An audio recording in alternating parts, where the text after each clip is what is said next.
Baru balik kerja ke? Jauh mengelamun. Kau okey ke tak? Tak okey. Ada masalah kat tempat kerja. Biasalah tu. Kadang-kadang kan kita ni tak kacau orang, tapi ada je manusia yang ada hasad dan dengki. Kau kena sabar banyak-banyak. Kita ni cari rezeki. Orang tak faham, ada orang dia terlupa niat asal dia dalam pekerjaan.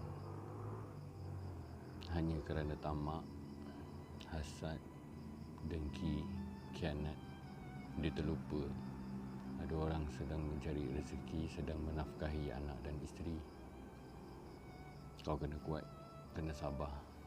Manusia memang macam tu. Sebab tu kan, kita ni kena banyak bergantung hanya pada Allah. Tak salah kalau kau diam. Bukan bermaksud kau takut kau kalah, tak. Tapi diamnya seorang yang berada di tempat yang benar sebenarnya sangat-sangat bahaya bagi orang yang dalam hati dia banyak hasad dengki. Tapi tak apa, kau jangan putus asa.